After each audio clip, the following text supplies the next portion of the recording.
He was 42. A former Navy SEAL with nothing left but the road behind him. No family waiting at the end of some driveway. No savings tucked away for a rainy afternoon. Just a worn military duffel bag, a camouflage jacket losing its color one wash at a time, and an aging German shepherd named Shadow, who still pressed against his leg like the world hadn't fallen apart.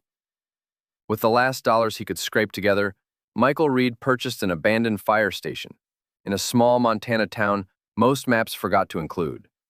Rain came through the roof in steady streams. The upstairs windows gaped open like missing teeth. Half the residents of Red Oak figured that building should have met a wrecking ball a decade ago. But none of them knew what waited beneath that station.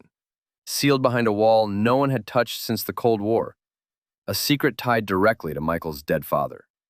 A discovery that would reshape not just his life, but the fate of the entire town. Before we go on, if stories about faith, loyal dogs, and second chances still matter to you, subscribe and drop a comment telling us where you're watching from. We love seeing how far these stories reach.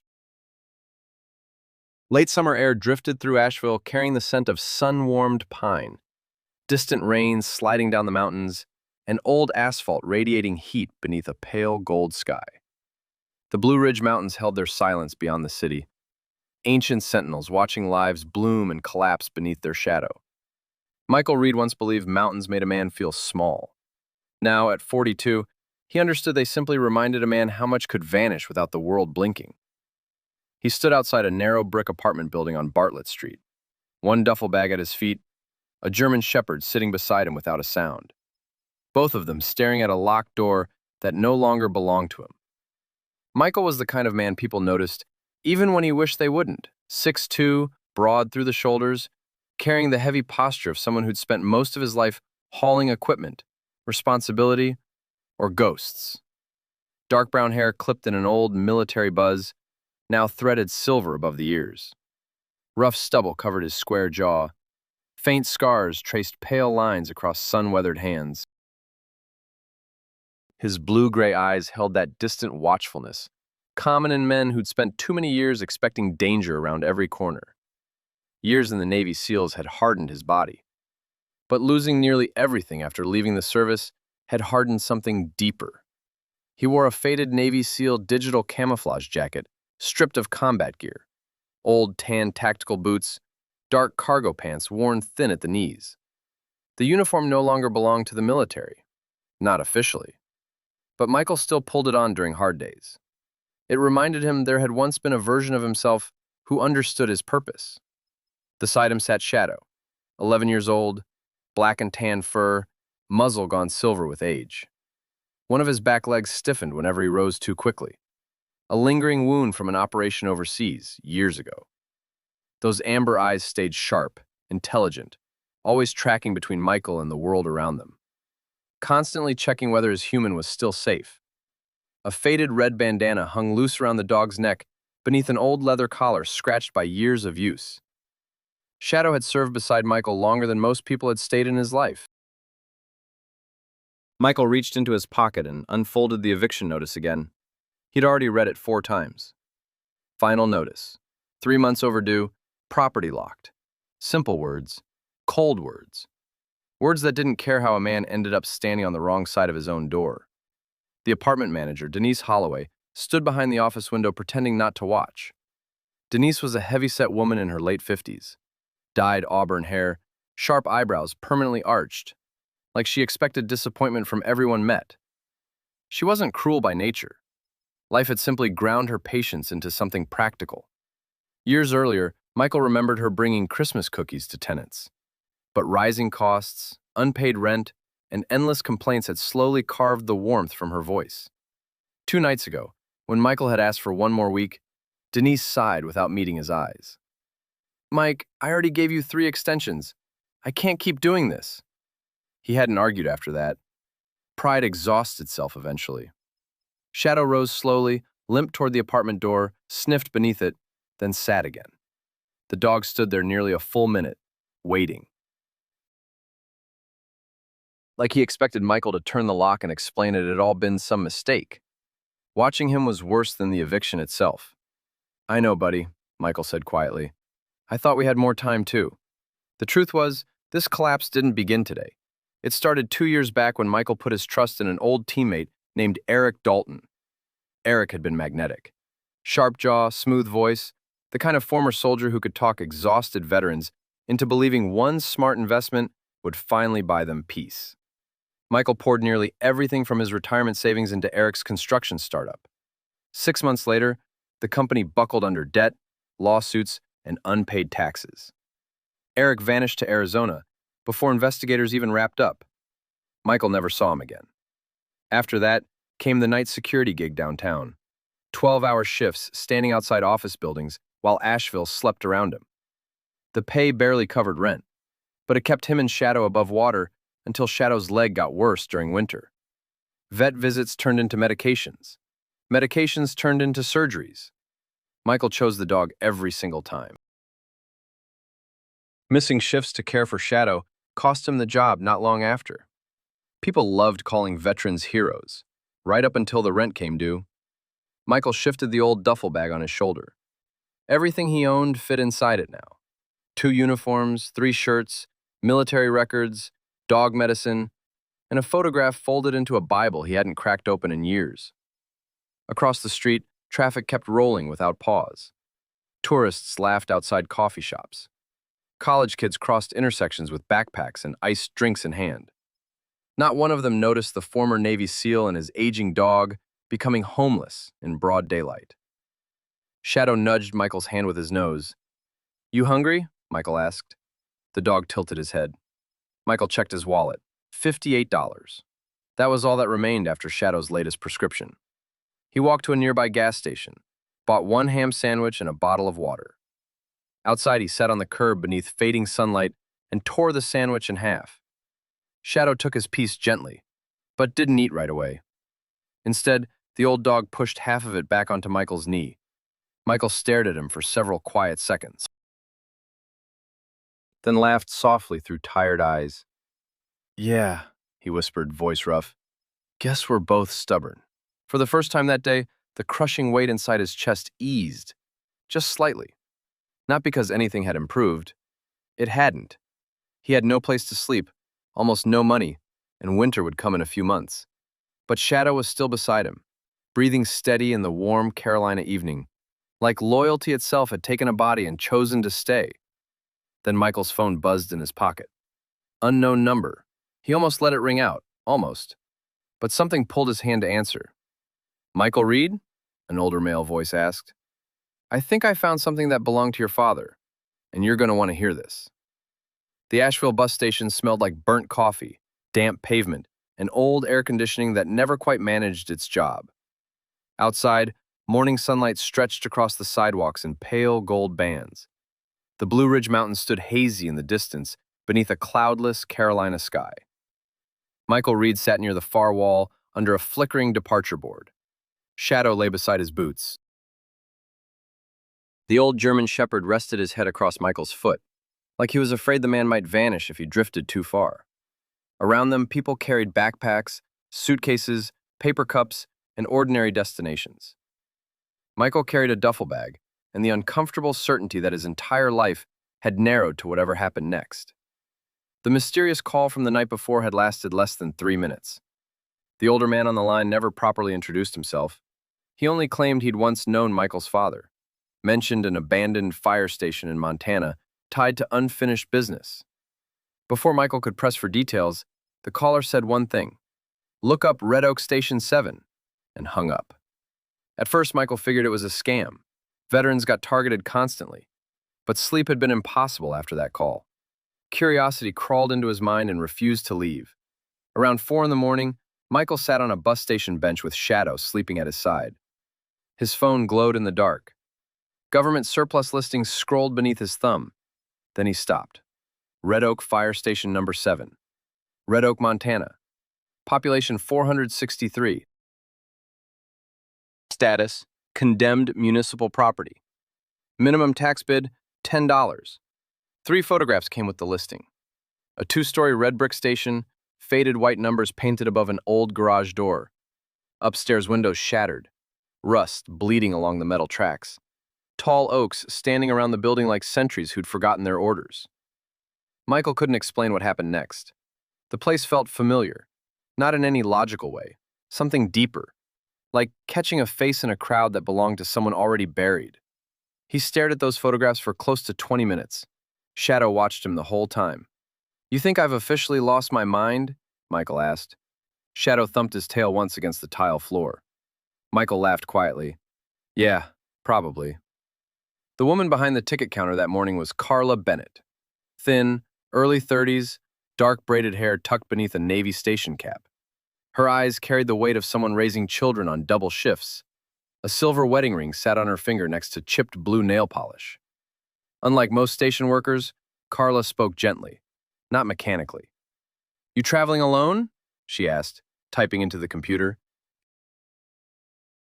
Michael glanced down at Shadow. "Not exactly." Carla leaned over the counter to see the dog. "He's beautiful." "Old," Michael corrected quietly, "but still stubborn enough to argue with God." That earned a smile. "Where are you headed?" "Montana." Her eyebrows lifted. "That's a long ride." Michael nodded. "Yeah, I think that's the point." He bought the ticket, checked his wallet again. $26 remained. That was everything. $26 between him and total failure. Enough for a little food, maybe another week of dog medicine, and nothing beyond that. Still, something inside him settled after the purchase. Fear became easier to carry once a direction existed. The bus pulled out just after sunrise. Asheville fell away behind them. Highways curved through forests and mountain ridges, glowing green under bright summer light. Shadow lay beside Michael's boots, lifting his silver muzzle whenever the bus stopped. Children smiled at him as they passed down the aisle. An older veteran in a Vietnam cap nodded toward Michael's camouflage jacket. Said nothing. Soldiers recognized certain silences in each other. By afternoon, the mountains opened wider.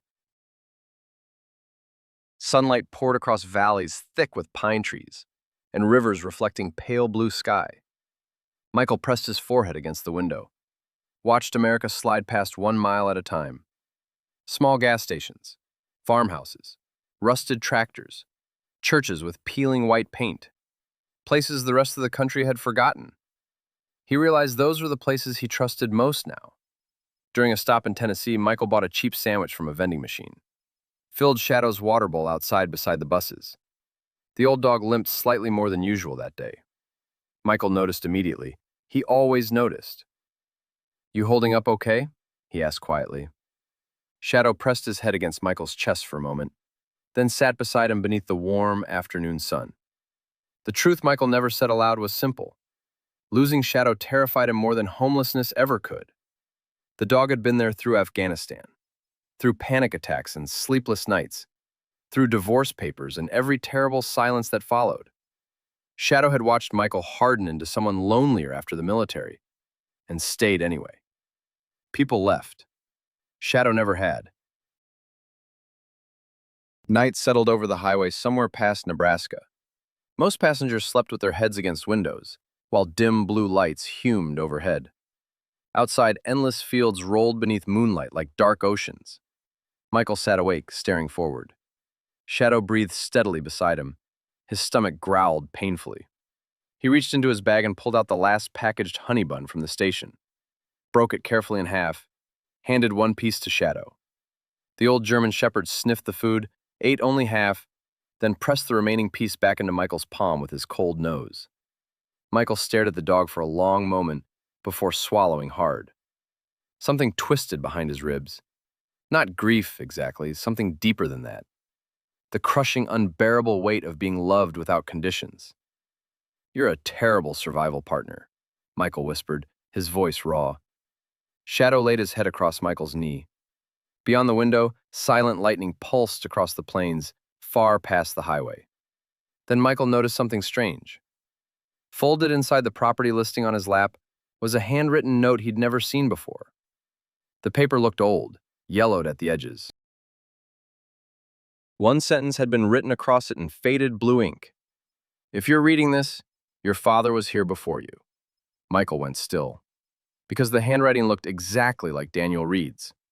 The Montana sky stretched without end above Red Oak, bright and impossibly blue. Sunlight poured across the quiet town like warm honey over old wood. Pine trees swayed beyond the railroad tracks, while dry autumn wind carried dust cedar, and distant chimney smoke through the streets. Michael Reed stepped off the final bus just after noon. Shadow limped close beside him, both of them stiff from nearly 2 days of travel. The station wasn't really a station, just a gravel pull-off beside an old gas station with faded Coca-Cola signs hanging croaked beneath the awning. The town itself looked frozen somewhere between survival and abandonment. Red Oak had one grocery store, one church with a white steeple, a feed supply shop, and a diner called Marlene's Kitchen, where a rusted bell above the door jingled every time someone walked in. Pickup trucks lined the streets. Most buildings were older than Michael. Some looked older than the railroad itself. People noticed him immediately.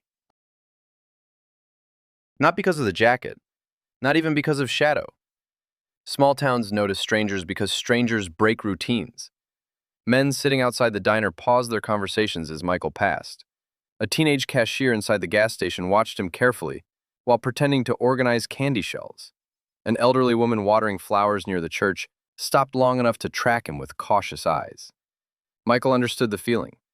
He had once approached unknown villages overseas with the exact same instinct. Observe first, trust later. Still, being looked at like a problem before speaking a single word exhausted him more than the journey had. Shadow walked slightly ahead now, ears alert, scanning the streets with calm discipline. Age had slowed his body, but not his instincts. The old German shepherd still carried himself like a working dog. Children peeking from inside parked trucks smiled when they saw him, though their parents quickly pulled them along. Michael unfolded the property listing again and followed the directions toward Plank Road. The fire station appeared slowly at the end of the street, beneath enormous oak trees, whose branches stretched across the road like protective arms. For a long moment, Michael simply stood there, staring in silence. Red Oak Fire Station number 7 looked even older in person. The 2-story brick building leaned slightly with age, its faded red garage door streaked with rust and dust. Several upper windows were shattered, broken glass catching sunlight like tiny shards of ice. Ivy climbed the western wall almost to the roofline. The station looked tired the way old men sometimes look tired. Not weak, just forgotten for too long. Shadow stopped limping for a moment and stared directly at the building. His ears lifted. Then, unexpectedly, his tail wagged once. Michael exhaled slowly. "Yeah," he murmured. "Guess this is home now." The lockbox hung beside the side entrance, exactly where the county instructions said it would be. The key felt heavy and cold in Michael's hand, older than most things people carried anymore. Inside, the building smelled like wet wood, old dust, engine oil, and years of trapped silence. Sunlight pushed through broken windows and pale beams that revealed floating dust everywhere. The garage floor was stained black from decades of machinery and boots. Upstairs, the former bunk room held rusted bed frames, peeling paint, and a potbelly stove coated in ash. But beneath all that rot, the bones held. Michael moved through each room with deliberate care while Shadow worked the corners. Methodical, precise, like clearing a structure overseas. Every few minutes, the dog checked back, confirming Michael still followed. "You don't miss much, do you?" Michael said quietly. Shadow gave a short snort and kept searching. By late afternoon, Michael hauled his duffel upstairs. He picked the corner nearest the least shattered window. One blanket for himself, another for Shadow beside the old stove. His body carried the weight of travel, hunger, and a fatigue so layered he couldn't tell where one kind ended and another began. Outside, Red Oak drifted through its evening rituals. A truck engine hummed somewhere distant. Farther down the road, a screen door cracked shut. Church bells sounded once across town, then dissolved into the wind. Then came the knock. Michael was on his feet instantly. Shadow reached the staircase before the second knock fell.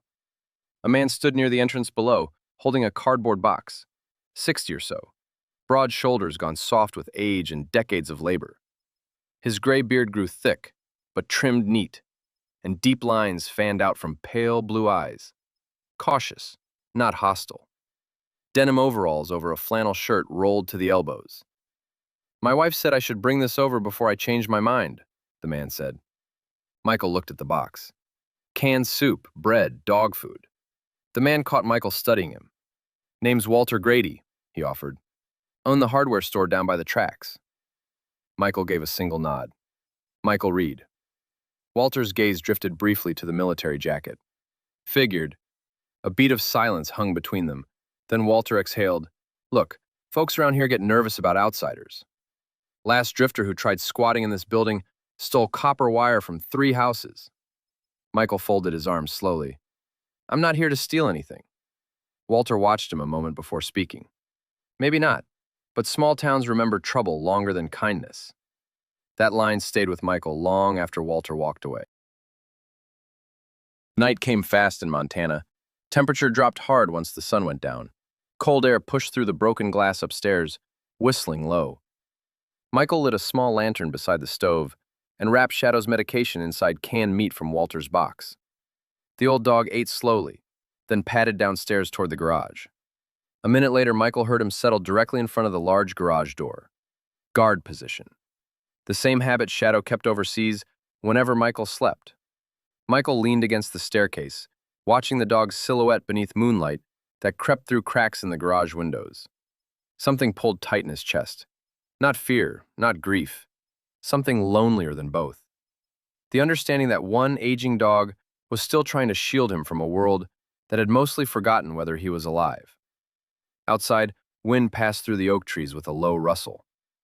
Then somewhere deep beneath the floorboards under the garage, a loud metallic bang. Shadow stood instantly, growling toward the darkness below the station. Then a second sound. 3 slow knocks from underneath the floor. Morning broke cold and sharp over Red Oak, Montana. Sunlight cut through the tall oak branches outside the fire station, throwing slow-moving shadows across cracked pavement. Pine-scented wind slipped through the broken upper windows. Somewhere beyond town, a freight train groaned low across the tracks, its echo rolling through the valley like thunder grown old with time. Michael Reed barely slept. The sounds from beneath the garage floor had held him awake most of the night. Every small creak in the building triggered instincts that sharpened automatically. Years of service had burned caution into him until it became permanent architecture. Shadow hadn't eased either. The old German shepherd spent hours lying rigid near the garage entrance, ears raised toward the concrete floor. By sunrise, Michael couldn't ignore it any longer. Something existed beneath the station. He grabbed a rusted crowbar from the corner of the apparatus bay and followed Shadow downstairs toward the lower storage area beneath the staircase. The basement carried the weight of trapped decades. Wet concrete, old oil, mildew layered thick in the still air. Thin sunlight pushed through narrow foundation windows near the ceiling. Dust floated through the beams. Cobwebs stretched between pipes like abandoned nets. Shadow limped ahead, then stopped hard near the far wall. The old dog began scratching at warped wooden panels bolted over the concrete foundation. Not idle pawing, focused, deliberate. Michael crouched beside him. "What is it, buddy?" Shadow growled low and dug harder. Michael ran his fingers along the wall. Something felt wrong. Behind the rotted wood, a hollow sound, not solid concrete. His pulse ticked upward. He wedged the crowbar beneath the panel and pulled. The old wood splintered apart with a sharp crack. Dust erupted into the dim light. Behind it waited a narrow steel door, almost entirely concealed by decades of covering. Michael went still. The steel looked military, heavy, functional, built for protection, not appearance. Rust ate at the hinges, but a faded civil defense symbol remained visible beneath layers of grime. "Jesus," he whispered. Shadow stepped closer, tail locked rigid. The handle fought him at first. Michael braced his shoulder against the frame and forced it open inch by inch. Ancient metal groaned into the basement silence. A wave of stale, cold air rolled out, carrying the smell of old paper, machine oil, and forgotten years. Inside stretched a hidden storage room, larger than Michael expected. Rows of olive-green crates lined the walls from floor to ceiling. Emergency lanterns hung from overhead hooks. Metal shelves held canned supplies stamped with faded government markings from the 1960s. Dust coated everything thick, but the room itself remained remarkably intact. Michael moved slowly between the crates. Shadow stayed close at his side. His military instincts recognized what he was looking at immediately: fallout shelter supplies, Cold War emergency stockpiles. One crate still bore black lettering: property of U.S. Civil Defense Program, 1963. Another contained sealed wool blankets, untouched for decades. Another held emergency radios, flashlights, medical kits, water purification tablets, long expired. It felt less like entering a basement, more like stepping directly into a frozen piece of American history. Then Michael noticed the safe. It sat against the far wall, partially hidden beneath an old canvas tarp. Smaller than a bank vault, but solid steel, painted dark army green, rust craping around the dial lock. Unlike the crates, someone had deliberately concealed this one. Shadow walked straight toward it and sat beside the safe without a sound. Michael knelt slowly. "Guess this is what you heard." The lock mechanism had been damaged long ago. After several minutes working the crowbar and a hammer found nearby, the door finally surrendered with a heavy metallic pop. Inside rested bundles of papers, wrapped carefully in oilcloth. Beneath them sat a leather-bound ledger, worn soft with age. Michael opened the first bundle carefully, then froze. Savings bonds, dozens of them. United States savings bonds issued across multiple years throughout the 1950s and 1960s. He stared at the numbers, recounted them. Even without calculating accumulated interest, the total face value alone exceeded $58,000. For a long moment, Michael simply sat there, staring into the open safe. Shadow rested beside him.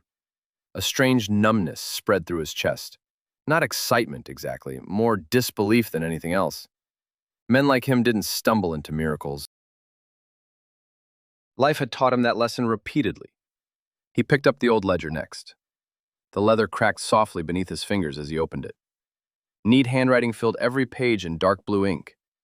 Dates, expenses, community donations, equipment repairs, volunteer names. The entries belonged to Captain Thomas Walker, former chief of Red Oak Fire Station Number 7. Michael paused on one particular photograph tucked between the pages. Thomas Walker stood beside an old fire truck, smiling faintly beneath summer sunlight. He looked around 50 in the picture, tall and lean. Sharp cheekbones, weathered skin, thick silver hair combed carefully back. Deep lines around his eyes suggested a man who smiled rarely, but honestly. He wore suspenders under a firefighter jacket, one hand braced against the truck beside a handful of younger volunteers. Something in his expression reminded Michael, painfully, of older military officers he once trusted, men carved by duty rather than comfort. Page after page documented decades of small-town sacrifice. $5 donations from church bake sales, $2 equipment funds from railroad workers, widow contributions after local fires leveled homes, tiny amounts from ordinary people trying to shield each other. Michael kept reading until he reached the final page. The handwriting there looked shakier, older, tired. November 14th, 1971. The station closes tomorrow. If nobody returns for what remains here, let these funds help the person willing to keep this place alive. Buildings die the same way people do, slowly, when nobody remembers them. Thomas Walker. Michael stared at that sentence for a long time. Outside, wind rattled softly through broken glass upstairs. Shadow rested his head against Michael's shoulder, as though sensing the storm moving quietly through the man's thoughts. $58,000 could change everything: rent, food, medical treatment for Shadow, a truck, warm clothes before winter, maybe even peace for once. But sitting there in that hidden room, surrounded by decades of forgotten sacrifice, the money suddenly felt heavier than wealth. It felt like trust. Then Michael noticed something else inside the safe. An envelope addressed simply to Reed family, personal. His blood went cold. Because beneath the dust, written in faded blue ink, was his father's first name. Summer sunlight poured across Red Oak in long, golden sheets. It warmed the old brick buildings and dusty sidewalks, while the smell of pine sap drifted through town beneath a bright Montana sky. The valley looked peaceful from the outside, but inside the old fire station, Michael Reed sat at a wooden table upstairs, staring silently at the envelope addressed to his family. The ground beneath his life had shifted once again. The letter inside answered only part of the mystery. His father, Daniel Reed, had passed through Red Oak briefly in 1971, traveling west after returning from Vietnam. According to Thomas Walker's handwriting, Daniel had helped repair storm damage at the fire station for nearly 2 weeks before continuing toward California. Michael barely remembered the man. His father died when Michael was 9, leaving behind only scattered memories. Rough hands, cigarette smoke, a tired voice that always sounded older than it should have. But one sentence in the letter refused to leave his mind. "Your father told me a man survives longer when he has something worth protecting." Michael folded the paper carefully and slipped it back inside the envelope. Across the room, Shadow slept beside the pot-bellied stove, his old chest rising slowly with each breath. Sunlight caught the silver fur around the dog's muzzle. Watching him sleep always softened something inside Michael that years of military service had failed to completely destroy. 3 days later, Michael sat inside the county records office with Walter Grady beside him, while attorneys reviewed the contents of the safe. The office occupied a faded sandstone building near the railroad crossing. Ceiling fans rotated lazily overhead. Stacks of dusty paperwork leaned dangerously across old filing cabinets. The county lawyer, Evelyn Mercer, was a sharp-featured woman in her early 60s. Pale skin, steel gray hair cut short around her jawline, narrow glasses hanging low across her nose. Years handling rural property disputes had given her the kind of voice capable of silencing arguments before they fully began. She studied the documents carefully, tapping one finger against the desk while Michael waited. Finally, she removed her glasses. "Legally speaking," she said, "everything found inside Station 7 belongs to the current property owner." Michael remained quiet. Walter scratched his beard thoughtfully. "Meaning the money's his?" Evelyn noted once. "Every cent." The words should have felt victorious. Instead, they felt strangely heavy. Michael looked through the office window toward the distant mountains, glowing blue beneath afternoon sunlight. It was more money than he'd seen in years. Enough to leave Red Oak that same night if he chose. Enough to vanish somewhere warm before the first frost. Enough to stop living one skipped meal from falling apart. But every time he considered keeping all of it, the ledger came back to him. Those tiny donations from railroad workers. Church bake sales. Families who probably scraped by themselves, yet still gave what they could to keep their fire station breathing. That night, Michael sat alone in the apparatus bay. Shadow lay nearby, working slowly through an old rubber ball Walter had brought over. The building settled around them, creaking softly beneath cooling evening air. "I don't think it was meant for one man," Michael said quietly. Shadow lifted his ears. "Crazy thing is," Michael continued with a tired smile, "I think you already knew that." 2 days later, the entire town gathered outside the current Red Oak Fire Department for a community meeting. Word moved fast in places like this, especially word involving hidden money in old town history. Chief Daniel Hayes stood near the entrance, greeting people as folding chairs filled the garage floor. Hayes was a broad-shouldered man in his late 40s, dark blonde hair, rough firefighter hands, a square face, permanently reddened from years spent battling smoke and heat. He had distrusted Michael deeply at first. Men tasked with protecting towns often distrusted outsiders on instinct. But over the past week, that suspicion had begun softening into cautious respect. Michael stood awkwardly near the back beside Shadow, while townspeople whispered around them. He hated public attention. Military life trained a man to avoid standing out whenever possible. When Chief Hayes finally introduced him, the garage went silent. Michael cleared his throat once. "I'm not really good at speeches." A few nervous laughs rippled through the room. He continued anyway. "That money belonged to people who believed this town mattered. I don't think I have the right to keep all of it." Murmurs rolled across the crowd. "So half of it stays here," Michael said. "For equipment, repairs, whatever the department needs." Absolute silence followed. Then an elderly woman in the front row began crying quietly. Others looked at Michael differently now. Not with suspicion, something closer to disbelief. Walter Grady smiled slowly beneath his gray beard. "Well," he muttered softly, "guess you just confused the hell out of everybody." But the moment that truly changed Red Oak came 3 nights later. The summer air had turned unusually dry and hot. Michael sat outside Station 7, sanding old wooden shelving, while Shadow rested beneath the oak trees nearby. Crickets pulsed through the darkness. Town lights glowed faintly down the road. Then Shadow's head snapped upward.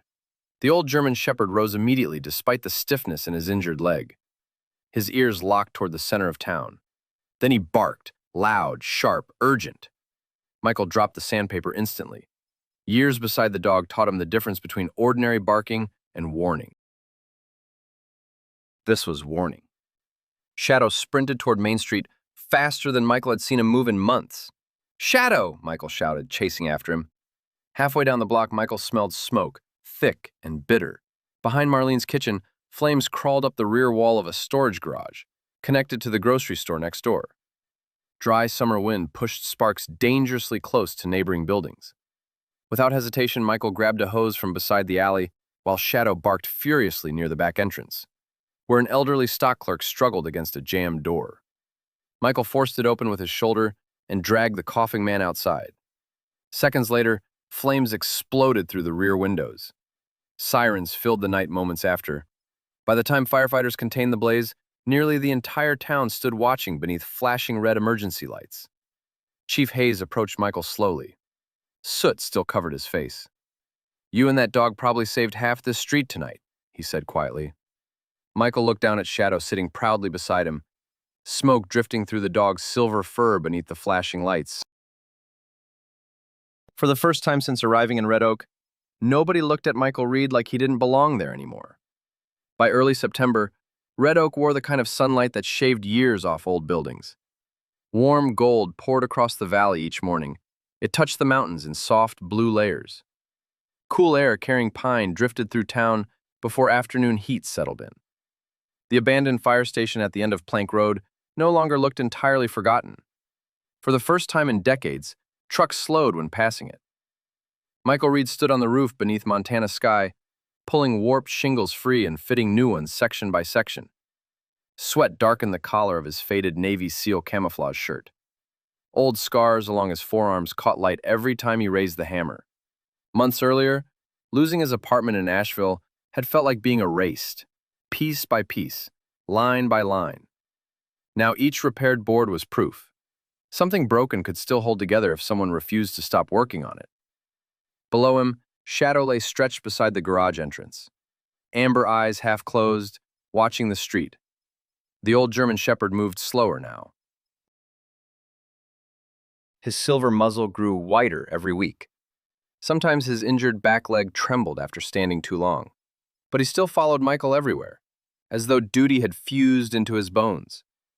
The people of Red Oak had started treating Michael differently after the fire behind Marlene's kitchen. Not dramatically, small towns shifted slowly, but the suspicion behind their eyes softened. People nodded when they passed him. Some waved. Every evening around sunset, Marlene Pierce brought food to the station herself. Marlene owned the diner near Main Street. A sturdy woman in her late 50s, curly auburn hair tied loosely behind her head, strong farm-raised hands roughened by decades of kitchen work. Her face carried permanent exhaustion beneath kind green eyes. 20 years earlier, her husband died in a logging accident outside Kalispell. She raised 2 sons alone while keeping the diner alive. Hardship made her practical, never bitter. "You're too skinny," she told Michael one evening, handing him a container of beef stew. Michael looked down at himself. "I'm pretty sure this is still considered normal-sized." "No," Marlene replied immediately.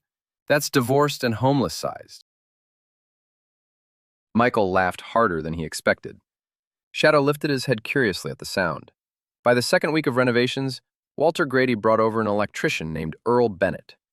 Earl was 72 and looked exactly like a man who had spent 50 years around wires and ladders. Thin as fence wire himself, deeply wrinkled skin burned dark by decades of Montana sun. He wore suspenders over faded jeans and constantly chewed peppermint candies. He quit smoking 15 years earlier after surviving a mild heart attack. His hands shook slightly at rest, but the moment he touched electrical tools, they went perfectly steady. "You rewiring this place alone?" Earl asked, examining the ancient fuse boxes upstairs. "That was the plan." Earl snorted softly. That plan would have burned the building down by Christmas. Despite the insult, Earl charged Michael less than half his normal rate. He spent 3 full days replacing dangerous wiring throughout the station. People in Red Oak rarely offered kindness directly. They disguised it as practicality. Children began visiting too, mostly because of Shadow. 3 kids from neighboring houses wandered over almost every afternoon to sit beside the old dog beneath the oak trees. One little girl named Lucy Harper, Walter's granddaughter, became especially attached. Lucy was 8 years old, freckles across her nose, tangled blonde hair escaping crooked ponytails, enormous, curious brown eyes. She spoke too quickly when excited and carried the fearless honesty only children possessed. "Did Shadow really fight bad guys overseas?" she asked one afternoon, brushing leaves from the dog's fur. Michael glanced at Shadow lying peacefully across the grass. "Sometimes." Lucy considered that seriously. "I bet he was scarier back then." Shadow opened one eye lazily. Michael smiled faintly. "You'd be surprised." The station transformed slowly, week by week. Michael repaired broken windows upstairs, repainted the massive garage door its original deep fire engine red, and built a small bedroom beside the old bunk area overlooking town. At night, warm yellow light glowed through those upstairs windows where darkness used to live. People noticed that too. For the first time in years, Michael allowed himself to imagine staying somewhere permanently. Then, Shadow collapsed. It happened on an unusually warm afternoon in late September.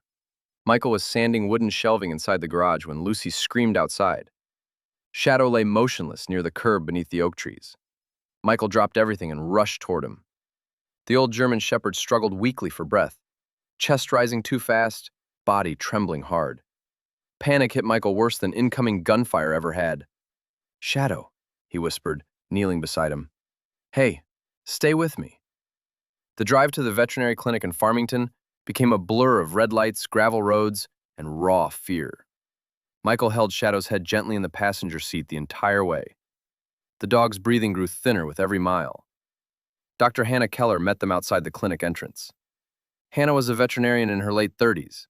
Dark olive skin, tired eyes, black hair pulled into a severe bun that softened whenever she smiled at animals. Years earlier, she had served as an army medic in Iraq before becoming a vet, after losing her military working dog during deployment. Since then, she treated every aging service dog like something sacred. She examined Shadow carefully, removed her gloves slowly. "Congestive heart failure," she said. "It's advanced." Michael stared at the floor. "Can you help him?" "For now, yes. Medication, monitoring, maybe surgery later if things worsen." She hesitated. "But it'll be expensive." Michael already knew. He saw the numbers written across the estimate sheet on the counter. Thousands of dollars. That night he sat alone outside Station 7 beneath cold starlight. Shadow slept weakly nearby, wrapped in blankets. The old fire station creaked softly around them in the wind. Michael stared at the real estate listing open on his phone.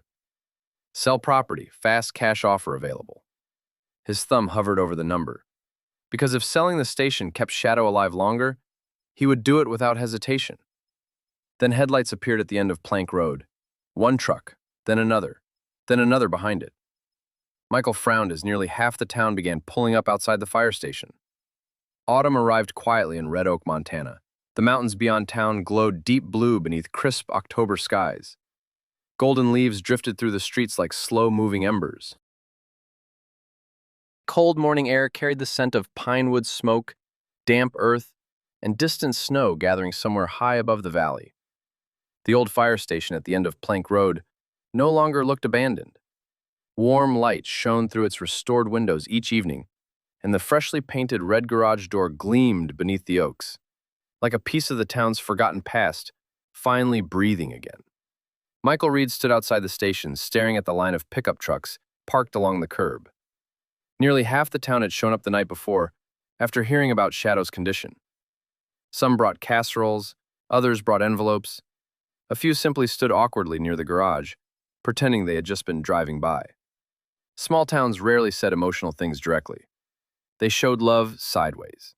Walter Grady climbed from his truck carrying a dented metal toolbox under one arm and a coffee thermos beneath the other.